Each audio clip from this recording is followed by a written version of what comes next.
बिस्मिल्लाहिर्रहमानिर्रहीम, अस्सलाम वालेकुम। प्रिंट एफ फंक्शन हमने स्टार्ट किया था टॉपिक उस दिन। आज इसी को मैं थोड़ा कंटिन्यू करूंगा।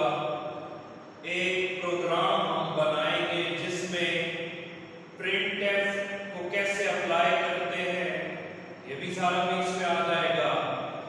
चैप्टर नंबर 9 में हमने एक कॉन्सेप्ट पढ़ा था वेरिएबल डिक्लेरेशन का, वो भी कॉन्सेप्ट हमारा थोड़ा रिवाइज हो जाएगा। इससे हटकर दो तीन बातें, वेरिएबल कैसे बनते हैं, फिर प्रोग्राम में उन वेरिएबल्स को हम यूज कैसे करते हैं, वो दो चार कॉन्सेप्ट इस एक प्रोग्राम के अंदर हमारे रिवाइज होंगे।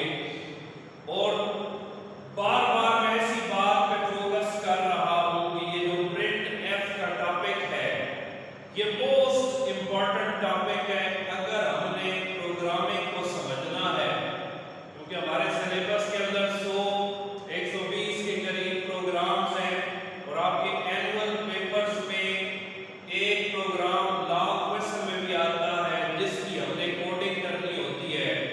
तो प्रोग्राम हम क्यों बनाते हैं? आउटपुट लेने के लिए। प्रोग्राम में हम डाटा इनपुट करते हैं, मुख्तलिफ सेट ऑफ इंस्ट्रक्शंस देते हैं। क्यों देते हैं? ताकि प्रोग्राम हमें आउटपुट भी कोई ना कोई जनरेट करके दे। तो आउटपुट लेने के लिए जो सबसे कॉमनली यूज्ड फंक्शन है वो printf है। तो दोबारा आज मैं इसका सिंटैक्स लिख रहा हूं। पहले उस दिन भी इसको मैंने एक्सप्लेन किया था। इसके सिंटैक्स में आता है printf, आगे ब्रैकेट्स, ब्रैकेट में दो चीजें आती हैं, एक फॉर्मेट स्ट्रिंग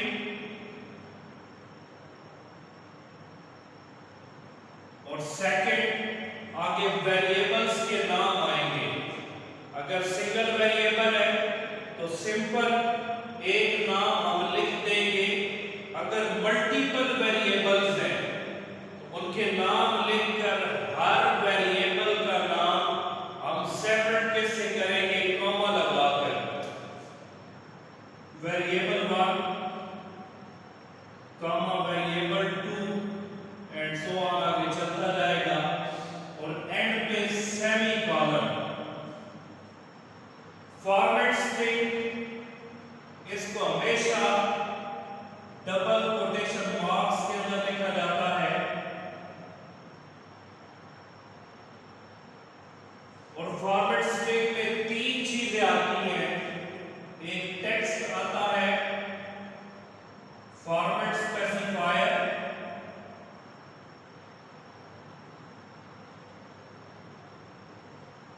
और तीसरी चीज आती है escape sequence.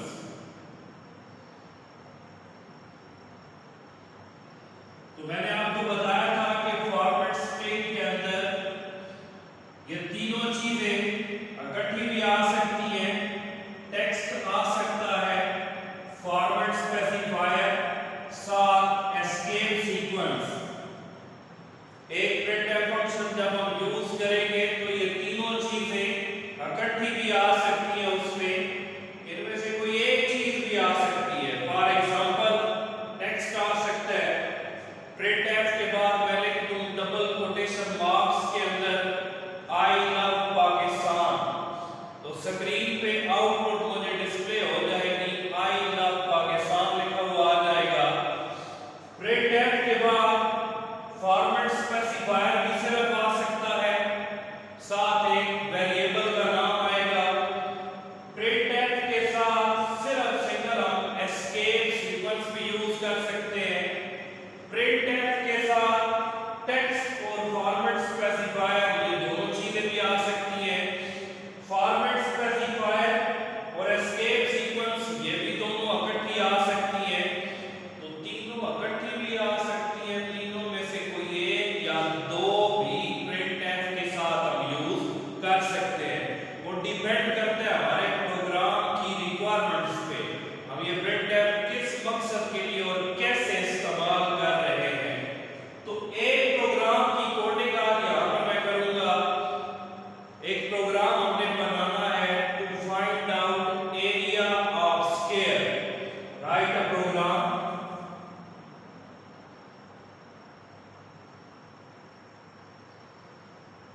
to find out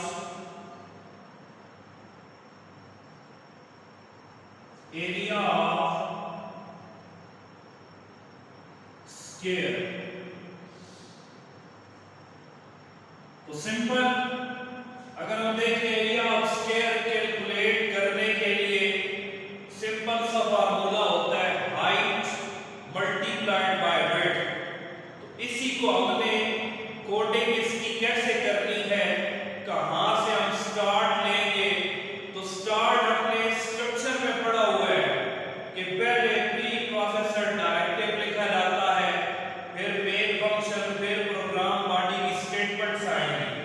तो डायरेक्टिव हम लिखते हैं जनाब hash include stdio dot h। सिर्फ एक डायरेक्टिव में एक हेडर फाइल को हम शामिल कर रहे हैं, क्योंकि जो प्रोग्राम मैं बना रहा हूं उसकी रिक्वायरमेंट्स यही है। उसमें सिर्फ आउटपुट के लिए कोई एक फंक्शन जो हमने printf यूज करना है, जिसका meaning stdio standard input output header file के अंदर है। conio.h क्यों नहीं लगाया, क्योंकि इस प्रोग्राम में मैंने कोई ऐसी चीज यूज नहीं करनी जिसका मीनिंग conio में पड़ा हुआ हो। कोई इस तरह का फंक्शन या कोई और चीज इस्तेमाल नहीं हो रही, इसलिए मैं एक ही हेडर फाइल इस्तेमाल कर रहा हूं प्रोग्राम की रिक्वायरमेंट्स के मुताबिक। सेकंड नंबर पे main function void main, parenthesis same syntax है, शुरू में रिटर्न टाइप इसमें नहीं है तो उसकी जगह पे void लिख दिया। नेम ऑफ फंक्शन, इसमें फंक्शन का नाम मेन है और फंक्शन में कोई पैरामीटर्स नहीं है, कोई आर्गुमेंट्स नहीं है, तो ब्रैकेट को मैंने खाली छोड़ दिया। अगर कोई पैरामीटर्स होंगे तो इस पैरेंथेसिस के अंदर लिखे जाएंगे। फिर प्रोग्राम बॉडी की स्टेटमेंट्स यहां से स्टार्ट होंगी, करली ब्रेसेस हमें लगानी है, ओपनिंग करली ब्रेस, उसके नीचे प्रोग्राम बॉडी की स्टेटमेंट्स हमें लिखना शुरू करनी है। तो स्टार्ट मैंने बताया था शुरू में पहले नंबर पे जो सिंपल से प्रोग्राम की एक सीक्वेंस आती है, स्टार्ट में हम वेरिएबल को डिक्लेयर करते हैं। फिर अगर इनिशियलाइजेशन भी हम करना चाह रहे हैं तो वेरिएबल्स को वैल्यूज भी दे सकते हैं, इनिशियलाइज कर सकते हैं। तीसरे नंबर पे प्रोसेसिंग करने के लिए हम कोई फार्मूला लगाते हैं और चौथे नंबर पे आउटपुट लेने के लिए जो printf का फंक्शन है कि हमने आउटपुट कैसे लेनी है वो हम बताते हैं। इसी तरतीब से हम इस प्रोग्राम की कोडिंग करेंगे। स्टार्ट में वेरिएबल डिक्लेरेशन होगी, हमने बताना है कि इस प्रोग्राम के अंदर हम किस किस वेरिएबल का इस्तेमाल करेंगे। तो हमने कैलकुलेट करना है एरिया ऑफ स्क्वायर। तो एक तो हमें वेरिएबल चाहिए एरिया की कैलकुलेशन करने के लिए, जिसमें हम एरिया का रिजल्ट जो आएगा वो शो करा सके। तो एरिया के नाम से एक वेरिएबल चाहिए। इसे मजीद हम शॉर्ट करना चाहें तो ए भी लिख सकते हैं। तो ये भी एरिया 4 कैरेक्टर्स पे है तो शॉर्ट नेम है। तो मजीद अगर प्रोग्राम की रीडेबिलिटी हमने बढ़ानी है तो वेरिएबल का नाम मैं कंप्लीट एरिया ही लिख देता हूं ताकि समझने में आसानी हो। एक हमने हाइट एंटर करनी है,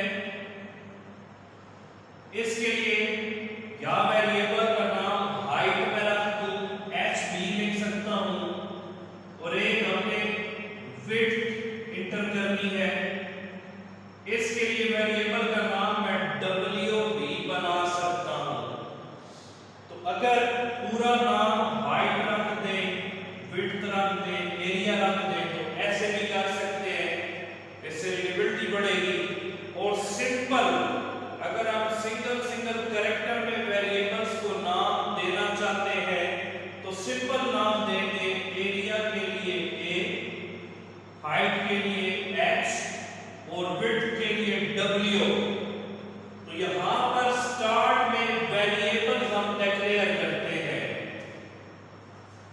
डाटा टाइप इंटीजर रख देते हैं।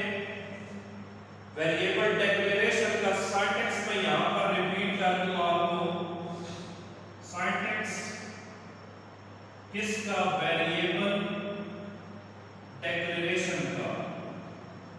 इससे थोड़ी हमारी इस टॉपिक की रिवीजन भी हो जाएगी। वेरिएबल को डिक्लेयर करने के लिए स्टार्ट में डाटा टाइप लिखी जाती है, फिर आगे वेरिएबल्स के नाम। अगर सिंगल वेरिएबल है उसका सिंपल एक नाम हम लिख देंगे। अगर मल्टीपल वेरिएबल्स है तो हर किसी का नाम सेपरेट कॉमा से किया जाएगा।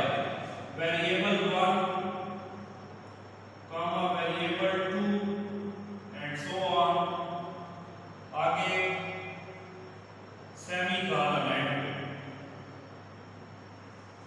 तो इसी सिंटैक्स को इधर मैं अप्लाई कर रहा हूं वेरिएबल डिक्लेयर करने के लिए। तो इंट इंटीजर एक डाटा टाइप है।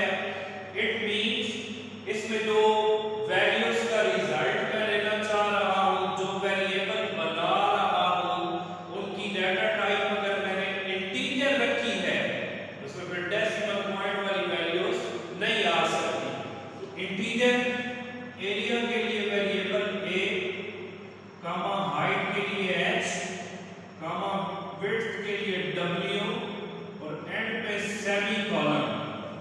अब ये जो वेरिएबल डिक्लेयर हुआ सेम इसका सिंटैक्स अगर हम देखें उसी के मुताबिक हमने वेरिएबल्स की डिक्लेरेशन की है। डाटा टाइप के साथ वेरिएबल्स के नाम। तो चूंकि 3 वेरिएबल थे तो हर किसी का नाम हमने सेपरेट कॉमा से किया और एंड पे semicolon.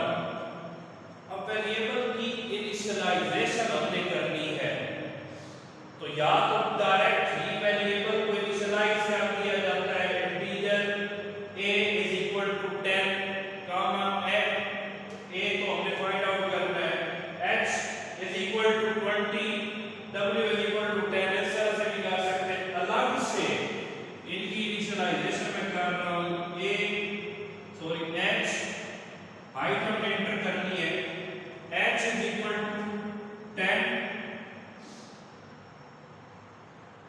w width is equal to 15।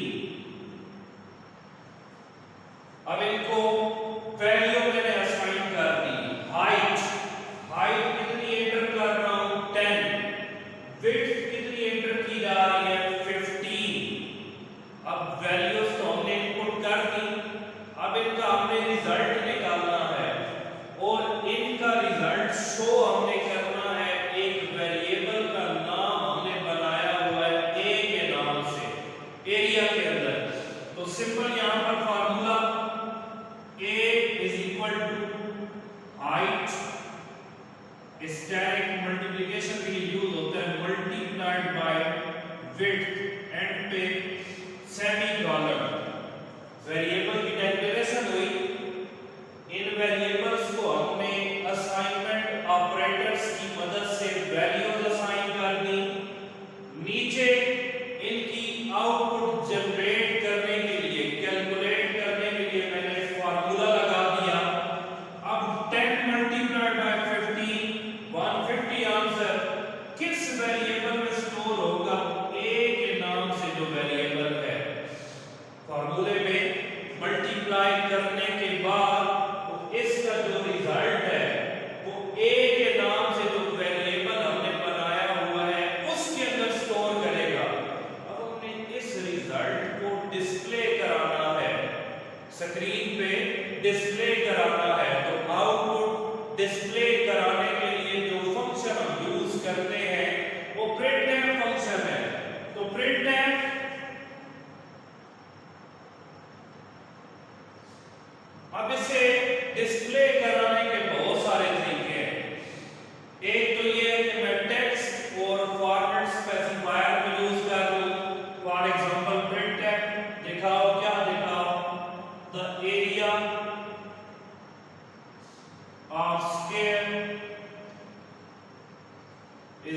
To percentage D. अब ये टेक्स्ट आ गया यहां तक, ये फॉर्मेट स्पेसिफायर आ गया और ये दोनों फॉर्मेट स्ट्रिंग का हिस्सा है। इनको डबल कोटेशन मार्क्स में लिखा जाएगा। आगे कॉमा,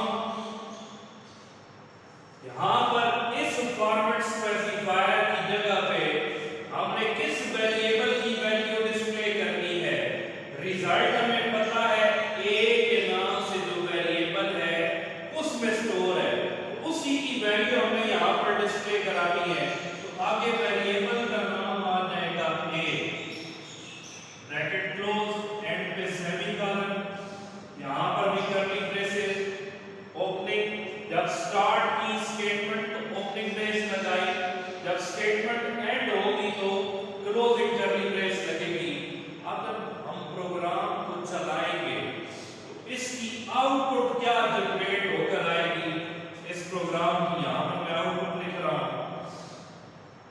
हमारे सामने सिर्फ आउटपुट लिखी हुई आएगी, द एरिया ऑफ स्क्वायर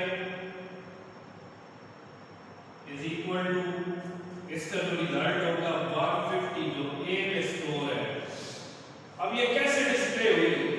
इस प्रिंटफ स्टेटमेंट के जरिए। ये जो प्रिंटफ हमने लगाई, प्रिंटफ का मतलब है आउटपुट दिखाओ। क्या दिखाओ? डबल कोटेशन मार्क्स पे मैंने कहा था जो कुछ हम लिखेंगे वही आउटपुट में डिस्प्ले हो जाएगा। तो डबल कोटेशन में मैंने क्या लिखा?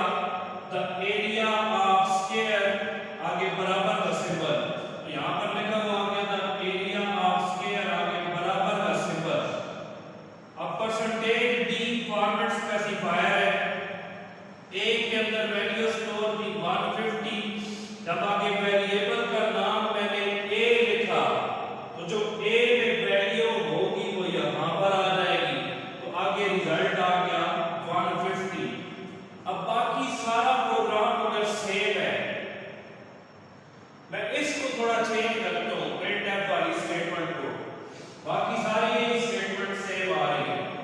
मैं सिंपल लिख दूं प्रिंटफ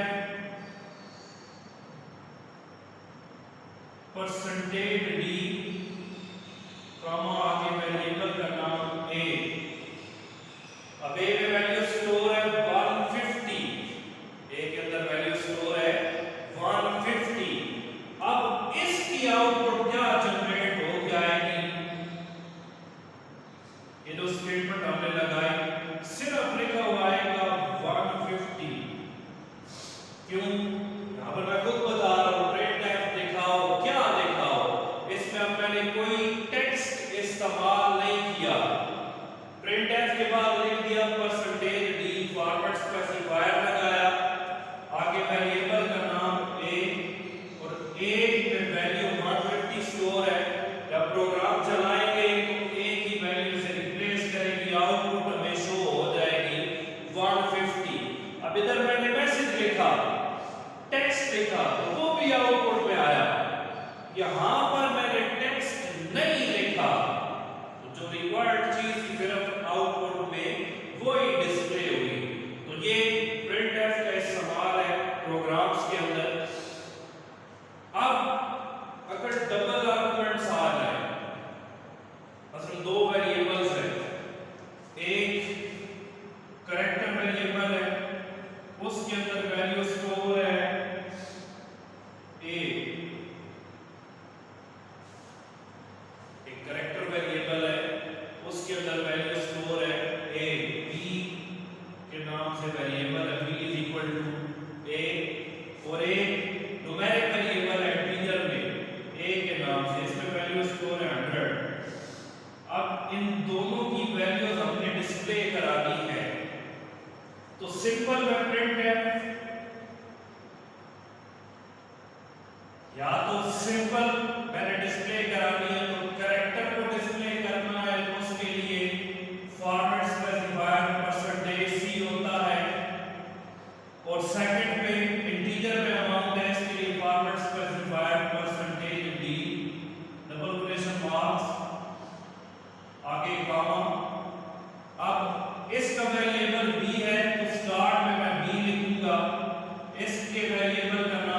ए है, इधर मैं ए लिखूंगा एंड में सेमीकोलन।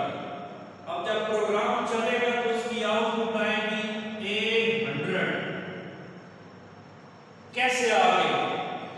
बी वेरिएबल में वैल्यू स्टोर थी ए, कैरेक्टर वेरिएबल था, तो बी की वैल्यू यहां पर स्टार्ट में डिस्प्ले हो गई। बी की वैल्यू फॉर्मेट स्पेसिफायर हमने लगाया %C जो कैरेक्टर के लिए होता है, तो बी में वैल्यू स्टोर थी कैपिटल ए। इस वेरिएबल ने की वैल्यू ने इसे रिप्लेस किया, ए में वैल्यू स्टोर है 100, तो जब सेकंड में ए लिखा %d इंटीजर फॉर्म में उसके अंदर वैल्यू थी 100, तो यहां पर डिस्प्ले हो गई। अब अगर मैं मैसेज के साथ शो कराना चाहूं तो सिंपल लिख दूं print value of character is %C and value of integer is %d। तो लिखा हुआ आ जाएगा the value of character is a and the value of integer is 100। ये सिंपल टेक्स्ट मैसेज आप शो कराना चाहें तो वो भी लिख सकते हैं। उससे हटकर सिंपल इनकी वैल्यूज जो इनके अंदर स्टोर है वो डिस्प्ले कराना चाहें तो वो भी आसानी से हम करा सकते हैं। तो ये प्रोग्राम्स के अंदर प्रिंटफ का इस्तेमाल है, इसे यूज कैसे करना है। बाकी भी अब चैप्टर नंबर 10 में हमारे प्रोग्राम भी स्टार्ट हो चुके हैं, तो वन बाय वन हम इन प्रोग्राम्स को अटेम्प्ट करेंगे।